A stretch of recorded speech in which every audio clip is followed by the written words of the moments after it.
I'd like to do a little shout out. Thank you.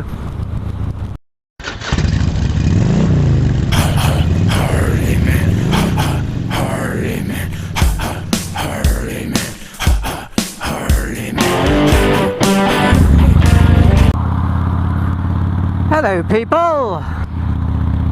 What can I say? My gob has never been so smacked. I am totally gobsmacked. I've only been back a couple of months and I'm already back up to 200 subscribers. Now, that's unbelievable. I know some of you were subscribed to my old channel and you've moved over, migrated as it were, but I also happen to know there's a lot of brand new subscribers who have joined me. So I know it's said by other moto vloggers, but it doesn't make it any less sincere. I really do thank each and every person that's pressed that button. I do appreciate everyone that subscribes. And also, it's common if you are a moto vlogger, once you reach little milestones like 100, 200, and hopefully I'll do more, you do a sort of special vlog to celebrate that fact.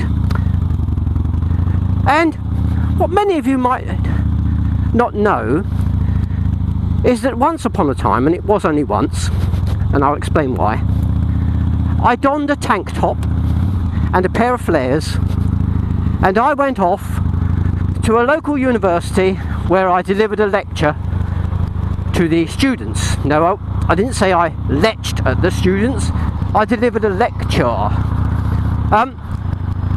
The other lecturers that were there, I think they were jealous of my style. One of them accused me of being totally inaccurate, but the dean of the university, he described my lecture as unbelievable. High praise indeed, I think you'll agree.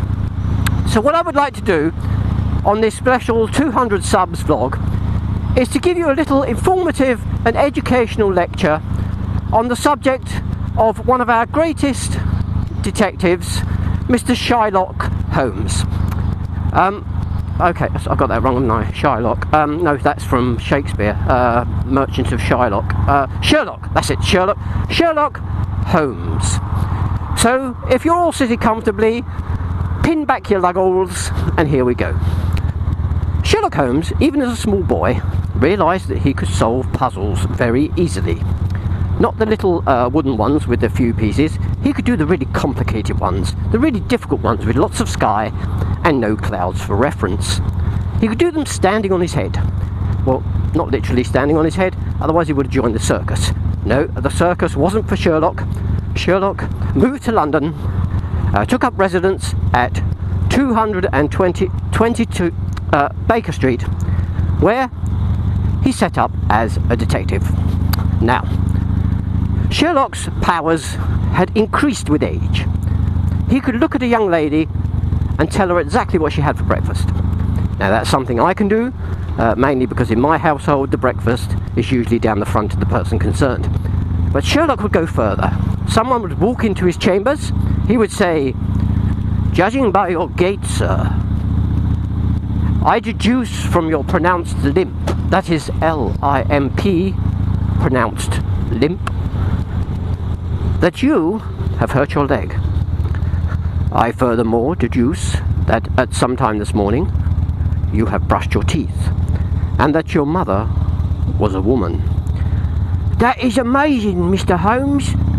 Your powers of reduction have amazed me, and no mistake," they would say. Living in London, even in those days, was an expensive affair. Sherlock Holmes hardly got enough cases to pay the bills. What with the house, the housekeeper, food and drugs, he was finding it hard to make ends meet. So it is very lucky that one day he bumped into Dr. Watson. Dr. Watson came up with a proposition for Sherlock.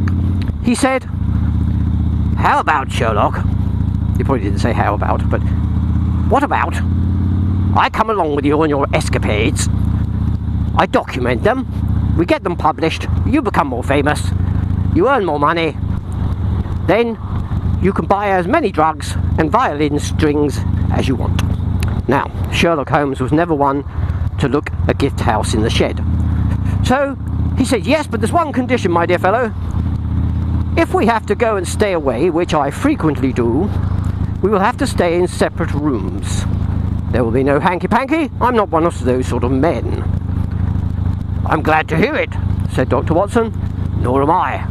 Our relationship, Holmes, will be surely and purely pathetic. And so it was that Dr. Watson and Mr. Holmes and their pathetic relationship went off and solved many a mystery. Sherlock became more famous and became a hero to some. Now, as we all know, every hero has a nematode. Sorry, a narcissist. No, nemesis. A nemesis.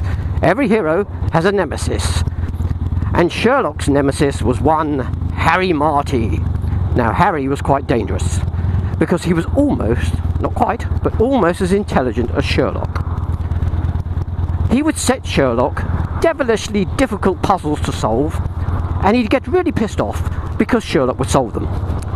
And so it was that they found themselves on top of the Richard Baker Falls, which are in Austria or Germany or somewhere like that. And in order to sort out who was the most intelligent, they did what any two geniuses would. They beat 7 shades of shit out of each other.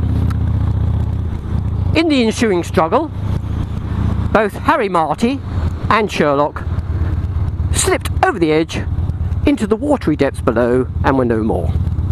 Now, to this day, we remember Sherlock Holmes, not just because of the underground station named after him, Baker Street, but also because of the many stories that Dr. Watson penned. Who can forget The Hound of the Basket Wheels, or I've Painted My Study Scarlet, and we mustn't forget Murder on the Orient Train. No, sorry, that's another one, isn't it? That's Corpus Christi, porridge, that's that other thing. But anyway, Sherlock Holmes, one of our greatest ever detectives. Now, if you would excuse me, people, I am off home, where I'm going to don a deerstalker, light up a pipe, grab my violin, and take some drugs. So, if you're a biker, you ride safe. If you're not a biker, you be safe. And I'll catch you later. Ha ha! The game's afoot. I thought that went rather well.